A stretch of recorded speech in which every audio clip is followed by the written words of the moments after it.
So Jeffrey Dahmer really did ramp up his offending. The scale and the nature of his behaviour became all the more grotesque. So he wasn't just killing people, dismembering them, and then disposing of their bodies. He started to do some really bizarre things. He was in the process of constructing some hideously diabolical shrine in his bedroom out of the skulls and skeletons of some of his victims. It's almost as though some bizarre, archaic thing had broken through and he was performing or creating some sort of ancient, human sacrificial temple in this little Milwaukee apartment. In 1990, Dahmer killed another 4 young men. His MO was becoming more and more polished. He would offer his victims money to go back to his apartment with him to take pictures, nude photographs of them, and then perhaps to have sex. Every single one of his victims went with him willingly. He would offer them a drink, and once he found out what they wanted to drink, he kept a lot of things on hand, different kinds of alcohol, and that's when he would put a drug in it that would put them to sleep, or that would relax them so that they would pass out. They would pass out. He would then have sex with them while they were passed out, do with them as he wished, but of course they couldn't do to him. Then as they approached recovery, coming out of it, he would strangle them to death. It seemed as though Dahmer got a thrill, not from the murder, but from the dead bodies of his victims. Dahmer liked necrophilia. He liked sex with unconscious people. He wasn't a slasher in the sense that he took delight in killing. His purpose was sex with these people, company with these people. That's hard to believe. He would commit necrophiliac sex acts on the corpses, dismember the corpses, dissolve parts of the bodies in these vats of acid he had, keep certain organs in his refrigerator, some of which he would actually cannibalize. Dahmer said that the cannibalism that he engaged in was born out of a curiosity.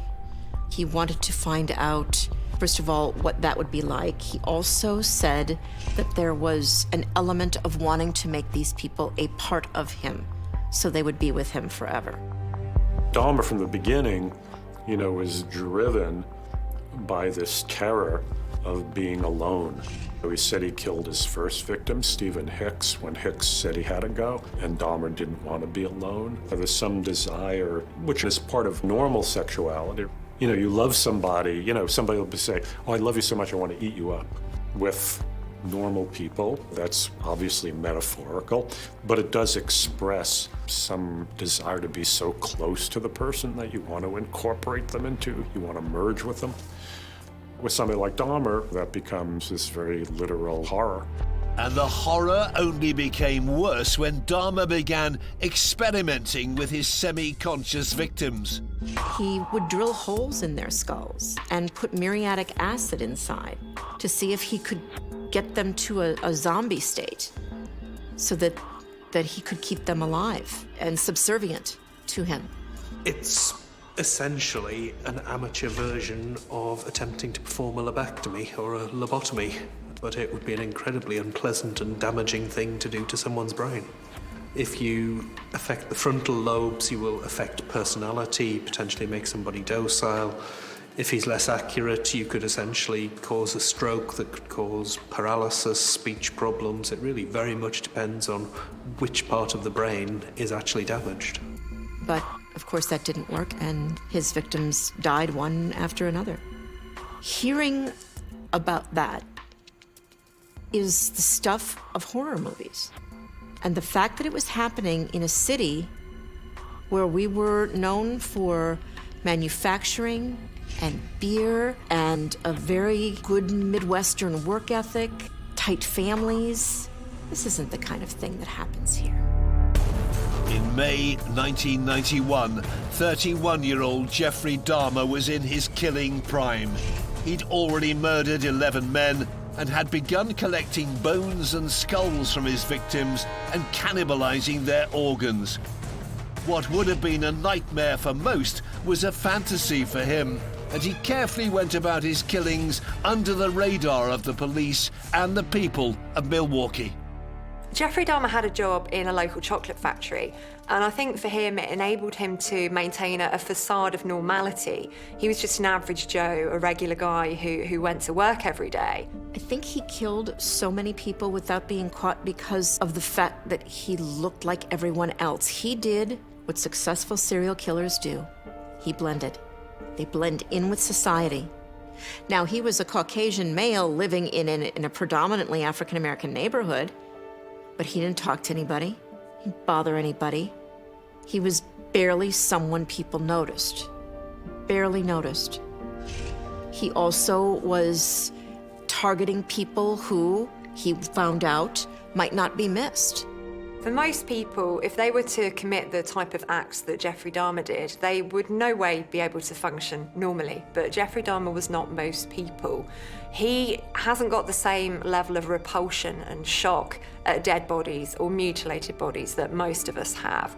It was just another aspect of his life. It was not known that we had a serial slayer loose in our city. We did not know because he was so cleverly disposing of the bodies. The families were reporting the sons were missing, but the police were not finding bodies. And not infrequently, young men, something happens in their life, they just up and leave town. That happens enough that the police don't get worried. If it's a woman, they'll immediately commit resources to investigate, but the young men, they don't.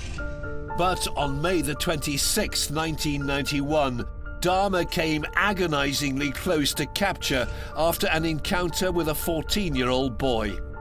Dahmer had taken Conrad Synthesymphone, a young Asian male who he found attractive. He met him in the mall, offered him money to go back to his apartment. He went, and he began to work the ritual. Dahmer would drug him, and then he began the process of this crude lobotomy, and he had drilled a hole in this young man's head. He took a break. He ran out to get more beer. While he was gone, Konarak ran out of the apartment. He was naked, he was completely dazed, and he was running up the alley next to Dahmer's apartment building.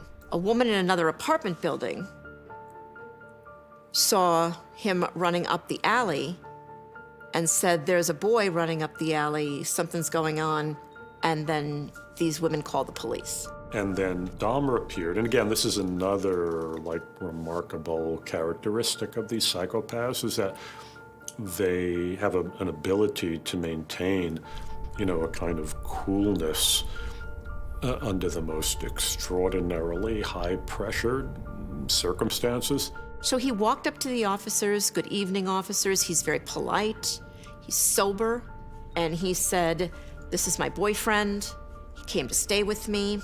We had a little bit too much to drink, and he ran out of the house." He said, "How old is he?" Dahmer said, "He's 19. And the officers said, "Okay, well, just to make sure, let's all walk back up to the apartment together." The cops went in and looked around. They even peeked into the bedroom where there was a decomposing corpse of one of Dahmer's previous victims, but, they took such a cursory look at it that they didn't even notice it. Assuming the couple were having a lover's tiff, the two police officers left Konarak alone with Dahmer in the apartment building. And in the early hours of the morning, he murdered the 14-year-old boy. An opportunity to catch the killer had been missed. I think that really speaks volumes about the attitudes of the police at the time in terms of ethnic minorities, in terms of young people, in terms of the gay community, and that was another victim that could potentially have been saved. So there's this terrible thing going on behind closed doors and people just aren't seeing it. People aren't wanting to see it. Even the police are not joining up the dots and finding out what's really going on. So this is allowed to just bubble away and get worse. After evading capture, Dahmer was free to continue. There was two sides, really, to Dahmer's pleasure that he got from killing his victims. So he was a sadist who enjoys the pain and suffering of other people. And with sadists, that thrill ends when the victim dies. But Dahmer was also something of a necrophiliac who was interested in having corpses around and doing things with those corpses. And that means that the thrill starts with death. So he has this continuous fulfillment going on. And he's always fully in control. And I think that's what's really at the root of Jeffrey Dahmer. It's power and it's control, and it's the feeling that he has all this knowledge about what he's done, and nobody else quite knows what he's up to. By July 1991, Dahmer's desire to kill had become insatiable. In just 16 days, he murdered 4 more men, bringing his total number of victims to 17. But Dahmer's reign of terror was about to come to an end. On July the 22nd, he met a man called Tracy Edwards. While they were together in the apartment, Dahmer threw a handcuff on him. This was now the beginning of his ritual. Dahmer had taken photographs of his victims in various stages of dismemberment, Polaroids. And those were sitting on the dresser inside the bedroom. They weren't sitting out in the main living room, but there was some speculation that Tracy Edwards had perhaps seen that. And he ran out of the apartment in his underwear, ran down the street, and when he saw the police car, Tracy Edwards has said his intention was just to get the handcuff off. That's all he wanted. He stopped these cops to say, hey, can you just get this off of me? So he stopped, and the officers start talking to him about what he saw, and then they said, well, we should probably check this out. Let's all go back to the apartment. Dahmer answered, and the minute he saw that it was the police, he tried to shut the door on them. The police pushed the door open a bit. They started struggling with him, and then finally, he just gave in. And that was when Dahmer was officially finished. He was finished killing, and he knew that he was finished. His story begins over 50 years ago. Volker Eckert was born in the small East German town of Plauen on July the 1st, 1959. From a very young age, he developed a fascination with women's hair. When he was 9 years old, he started to be fond of the doll of his sister, a doll which had long hair, and he put them in front of him on his bed. He was feeling sexual arousal, plunging his hands into the hair of this doll. We describe him as a trichophiliac. This is somebody who gains sexual pleasure from hair, essentially. And I think he would have been aware of the fact that this was something odd, this was something out of the ordinary. And I think that would have created a bit of a sense of shame within him. So he was aware that this was something that he had to keep hidden. As Eckert entered adolescence, his parents' marriage began to break down. Well, he had quite a turbulent time during his teenage years. His parents divorced, and he reacted really badly to this. The separation for him was influential because the father had to leave the house, and he said, I swore to myself, that will never happen to me, and I will not marry because I don't want to work all the time and then be thrown out of the house. And he took sides with his father after that. But he continued to live with his mother.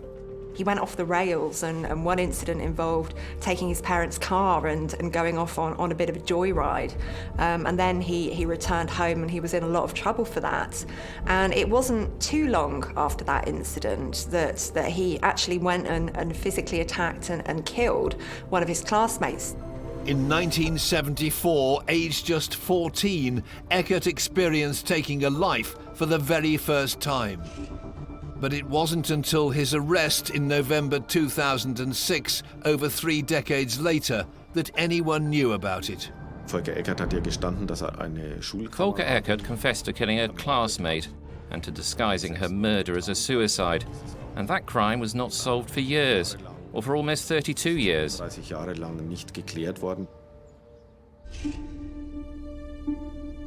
On May the 7th, 1974, Eckert had knocked on the door of his 14-year-old school friend and neighbor, Sylvia Unterdörfel.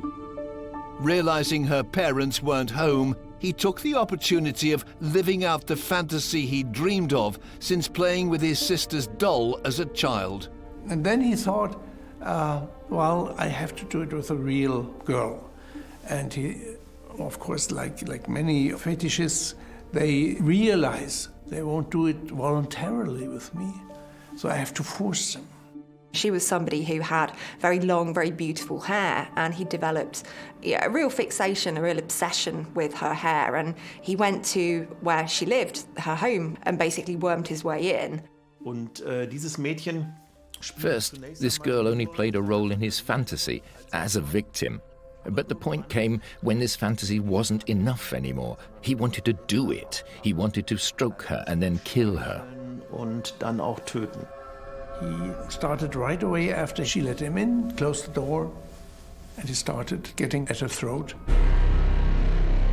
and started to strangle her.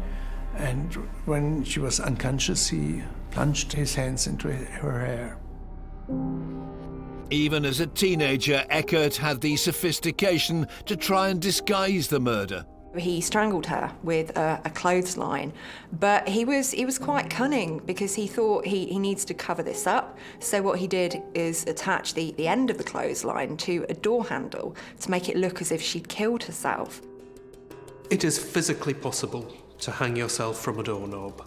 You don't have to have your full body weight on the neck. And it's something that is occasionally seen, although it's uncommon. Ihre Mutter, als sie dann von der Arbeit kam, hat die... Just as her mother was getting home from work, she walked in to find her dead daughter. Of course, like with every unnatural death, the East German investigation authorities began their work and came to the conclusion that it was a suicide. Es war ein Selbstmord. At the end, Eckert managed to set up the scene so cleverly that the police fell into his trap. Und, ja. And for 32 years, right up until Volker Eckert's confession, her parents had lived with the belief that their daughter had taken her own life. Sich das Leben genommen.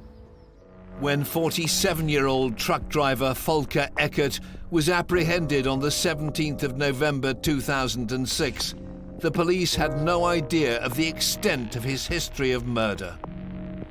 Eckert had been on the run for 2 weeks after killing a Bulgarian prostitute in the north of Spain. When detectives searched the cab of his articulated lorry, they found photographs and hair clippings from 5 women whom he'd abducted and murdered across Europe. Eckert's defense lawyer was Alexander Schmidtgall. He confessed immediately after he got arrested by the police. You have this quite often when you have serial killers or when you have people who have a burden carried with them for a long time. It was like a relief for him to speak with someone and to tell what he did. Yeah? So it was like a confession in a church for him. Schmidtgall couldn't believe the person he was talking to was the same cold-blooded killer he'd read about in the police files. So you think there's a monster in front of you, but the actual communication with him, he was a very normal guy. He was like someone selling you life insurance. He was nothing special. Prosecutors wanted to find out what was going on inside the head of Volker Eckert. He was sent off to be assessed by forensic psychologist Professor Norbert Nedopil. He came from prison, guided by 2 policemen, into my offices. And then he sat with me for several hours alone, without policemen and without any handcuffs. And we had a long and serious conversation, sometimes sad, sometimes for him or frightening events, sometimes also were very nice and personal, and even sometimes we laughed together. Eckert, who lived in the small town of Horf in Germany, had murdered his final victim on November the 2nd, 2006. Local journalist Rainer Meyer remembers the story well. Volker Eckert hat seine letzte Tat. Volker Eckert's last victim was the prostitute Milena Petrova near Ostelric in Catalonia, North Spain. Nordspanien, Katalonien. Dort hat die... He picked her up there and abused her in his lorry. He spent another day driving around. Tag lang herumgefahren in der Fahrerkabine. Und am nächsten Morgen... And the morning after, he dumped her at a nearby stone bridge. Steinbruch in der Nähe entsorgt. On the way back from the stone bridge, he was caught on CCTV. Einer Überwachungskamera. Somebody was erecting CCTV cameras, which hadn't been there before, and just to test them, it panned. One of the images it caught was Eckert's lorry. And when the body that he dumped nearby was found, almost the first place the police went was to look at this entirely accidentally caught CCTV imagery, which led them directly to Eckert. Eckert's job took him all over the continent. A Europe-wide search was conducted, and on November the 17th, 2006, detectives found him and his truck at a car wash in Cologne. When they searched the lorry, they found evidence that this was not a one-off act. There were Polaroid photographs of other victims. There were trophies in the lorry. It was perfectly obvious that this was Eckert's lair. Almost every serial killer in one form or another has what's come to be known as a lair. And in his case, it wasn't so much a flat or a cottage or a house. It was the cab of his lorry. After his arrest, Eckert immediately confessed to a murderous career that had lasted for over 30 years. It was the beginning of a huge international story. There were 5 murders, 3 in Spain, 2 in France. And from then on, it was a really hot story. As a journalist, you don't have a serial killer very often. And at that point, I tried to get as much information as I could about this person. For local journalists in Horf, the trial of this perverse killer, due to take place in the local courthouse, was set to be a huge story. Every headline is good for a newspaper, and every spectacular story is good for a newspaper. And it isn't the newspaper's fault that it interests people. But everything that isn't normal stirs people, and if someone living in a community finds out that the nice uncle was not actually the nice uncle that everyone thought he was, but a perverse serial killer, then that stirs people too. And then they want to know as much as possible about it. And we are there for the purpose of delivering that information.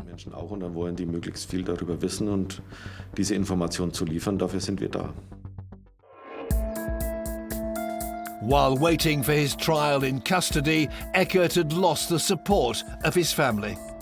I remember very well, he was very desperate that he had completely lost the contact to his family, because his sister was always a very important point of contact for him through his whole life, and she didn't want to have contact with him. Dann saß also in Bayreuth in dieser Justizvollzugsanstalt. He was sitting inside his cell in the prison of Bayreuth and had a lot of time to think. An seinem 48. Geburtstag. On his 48th birthday, the 1st of July 2007, he knew that he would be officially charged with murder within the next few days. Dass als Mörder angeklagt werden wird. Nobody came to see him that day. His sister didn't visit, and neither did his brother. Andere Familie, sein Bruder nicht. It all became too much for him. On the night of his 48th birthday, July the 1st, 2007, Volker Eckert was left alone in his cell. The following morning, his body was found hanging from the bars. This killer's story begins in Italy in 1972. He was born in Sicily, and his family later moved to Potenza in southern Italy. Potenza is a small Italian city, which is quite a way away from all the other cities, not just geographically, but also culturally. This is a city where the church is very influential. His family were amongst the great and good of Potenza, so he grew up in quite a privileged position. His family were quite powerful. His father was the director of the local branch of the National Library. He was quite an influential figure within the local community. If you would say his father's name, everybody would know who that was. It was clear from a very young age that Restivo was different from other children in Potenza.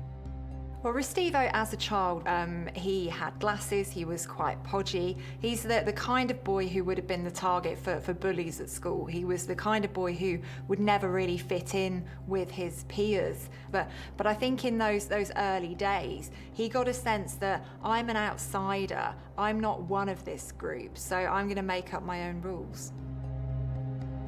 He was awkward as well in the way he talked to women, which is, it's hard for you to try to talk to somebody when you look awkward and you act awkward. Age 21, Restivo became obsessed with a young girl. In 1993, he was a young guy, and it was clear he had an infatuation for a girl called Elisa Claps. Elisa Claps was 16, and she had said to friends that Restivo was becoming a bit of a problem, that he was chasing after her. Elisa may have been irritated by Restivo's attention, but one Sunday she was willing to meet him at the local church. She's a good, kind person. There are many stories of her going out of her way to help other people in the community. And I think she's somebody who feels quite sympathetic towards Restivo. She sees this lad who is an outcast, who's sort of picked on and bullied by the people.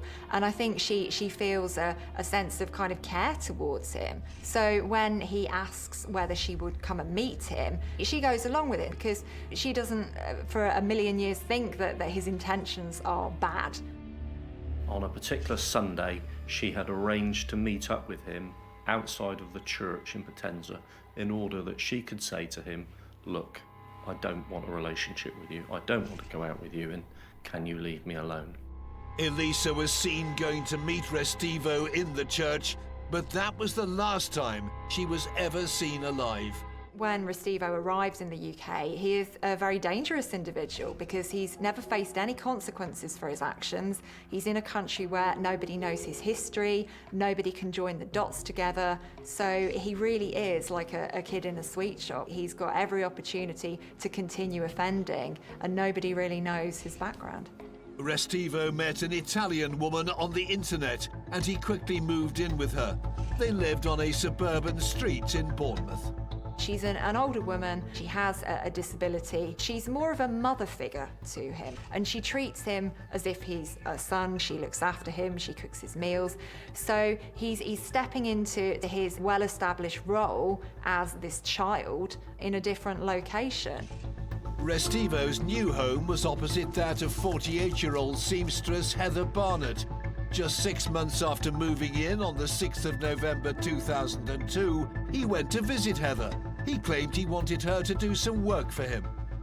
And Mr. Restivo had been over and asked if she would make a set of curtains for him as a Christmas present for his then partner. And you think, well, that's a pretty strange Christmas present for a man to give a woman.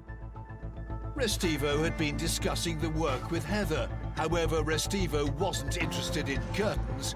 Instead, he identified Heather as his next victim. On the 12th of November 2002, he paid his neighbour another visit. They'd gone through to the back of the property, which was her room for doing her sewing and seamstress type work. And from there, it appears that she tried to make an escape from the individual. Things were knocked over. She'd moved through into the lounge where he'd obviously caught hold of her, and he'd hit her several times with a hammer. Her skull was fractured, and she would have been dead in the lounge very shortly afterwards. From that point, she was dragged through the lounge, through the hallway, and into a bathroom. Restivo had brutally murdered Heather in her own home. He then placed a lock of hair in her hand. Curiously, it was not Heather's hair. Restivo's callousness did not end there. He then mutilated Heather's body. He cut the breasts off and placed them behind Heather's head. He also mutilated the rest of the body quite badly. This maybe would show that his obsession was not simply the hair, but possibly the cutting of hair and cutting itself. To cut someone's skin would possibly have also excited. Restivo was released yet again without charge. To prove him guilty, the police needed to connect Restivo to the crime scene.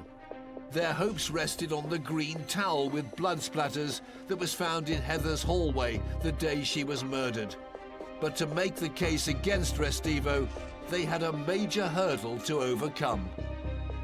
The forensic technology and the forensic advances weren't there, but we kept going back to that green towel and saying, how can we develop or separate out that mixed profile?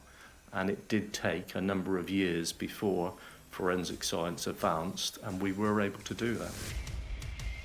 Police would finally connect Restivo directly to Heather's murder.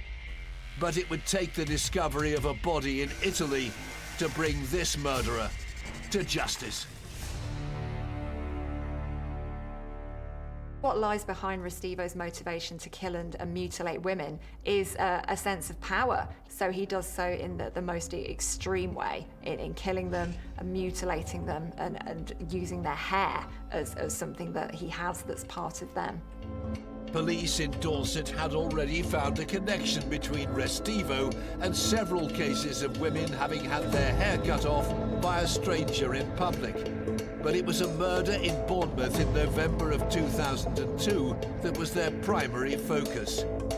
In 2008, police re-examined a blood-stained green towel that they had found in the house of murder victim, seamstress Heather Barnett.